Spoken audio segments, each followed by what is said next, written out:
My name is Jessica, and I am 31 years old. The day my husband died is burned into me in a way time will never erase, not because of the rain or the gray sky or the sound of the church bells, but because nobody from my family came to my husband's funeral, not even my parents nor my best friend. They all went to my sister's engagement party instead. I remember standing at the front of the chapel, my hands shaking so badly I had to lock my fingers together just to stay upright, staring at the closed casket and waiting for footsteps that never came.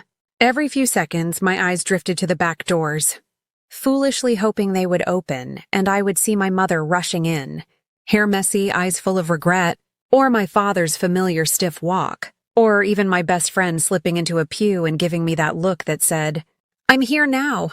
But the doors stayed shut, the air stayed heavy, and the silence screamed louder than any cry I could have made.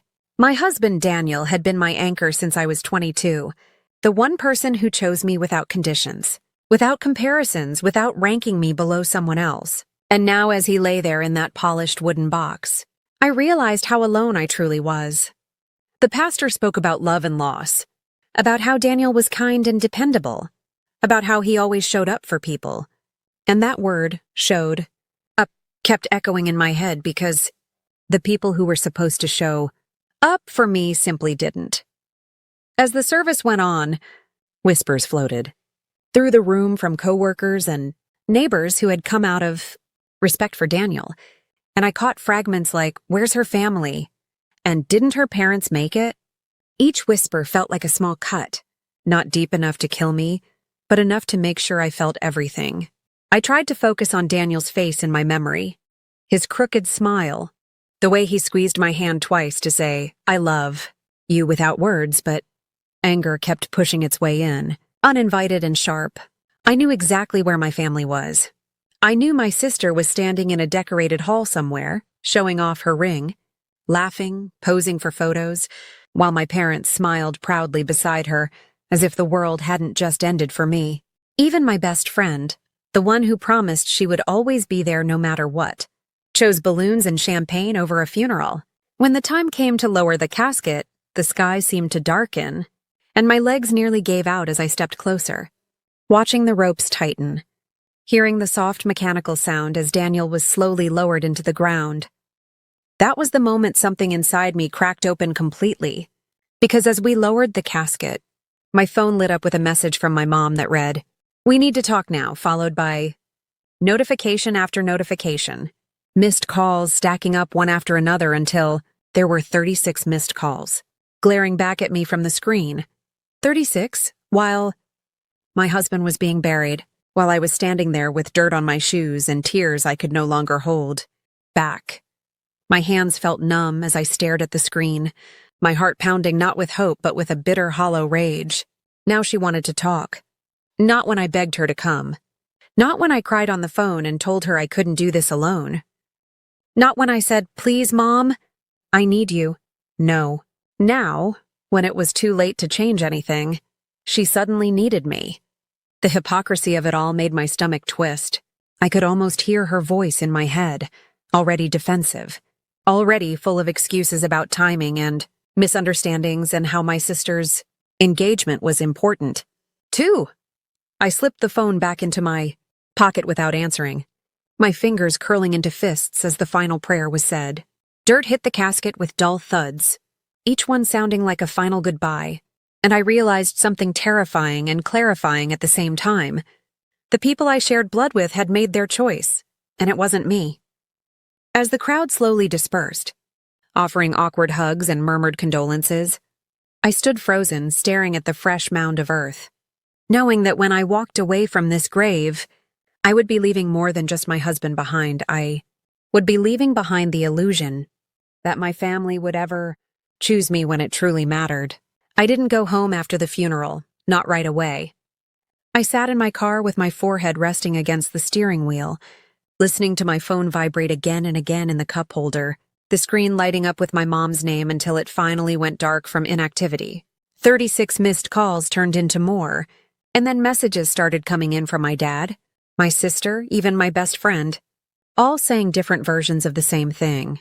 "Please call us. This isn't what you think. We didn't know it would hurt you this much. I laughed out loud at that last one, a broken, humorless sound that startled even me. Hurt me this much? My husband was in the ground and they were surprised I was hurt. When I finally drove home, the house felt wrong without Daniel's shoes by the door, without the faint sound of his music drifting from the kitchen. I collapsed onto the couch, still wearing my funeral clothes. And that was when I finally opened my mom's messages. She wrote that my sister's engagement party had been planned for months, that relatives had flown in. That canceling would have caused a scene. She said they assumed I would understand because I was strong. Reading that word, strong, made something in me snap. I realized they had used that label my entire life as an excuse to abandon me whenever my sister needed attention, whenever something shinier appeared. Being strong to them meant being silent. It meant swallowing pain so others could celebrate.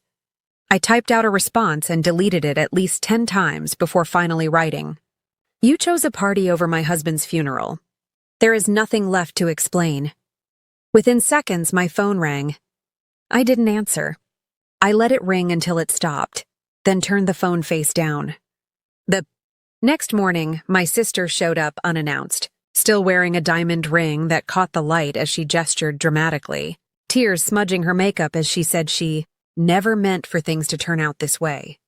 She told me Daniel would have understood, that he would have wanted the family to be happy. That was when I stood up and calmly asked her to leave.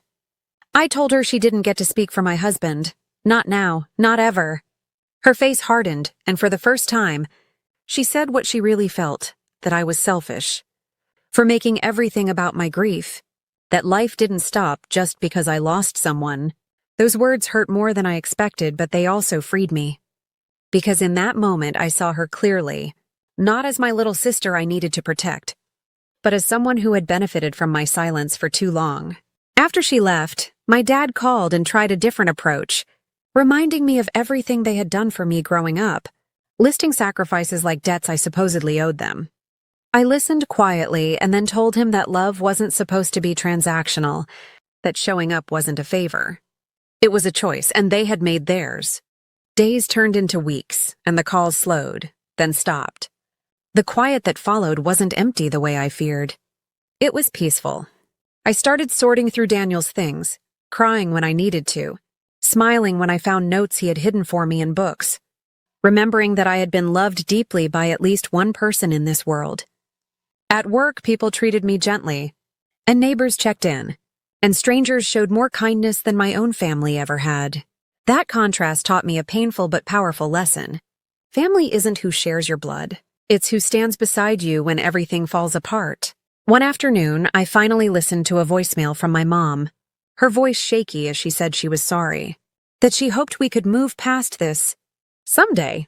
I didn't feel anger anymore when I heard it, just distance. I realized forgiveness didn't mean reconciliation, and healing didn't require reopening wounds. I texted back one sentence: "I need space, and I'm choosing myself."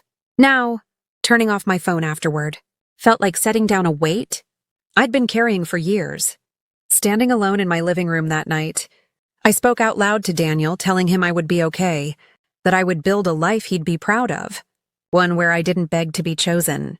Losing him broke me, but being abandoned by my family rebuilt me into someone who knew her worth. If you're listening to my story and you've ever felt invisible, replaceable, or abandoned when you needed love the most, know this: you are not weak for hurting, and you are not wrong for walking away from people who couldn't show up for you. And if you want more real emotional stories about betrayal, strength, and reclaiming your life, make sure you subscribe to the channel now, because these stories deserve to be heard, and so do you.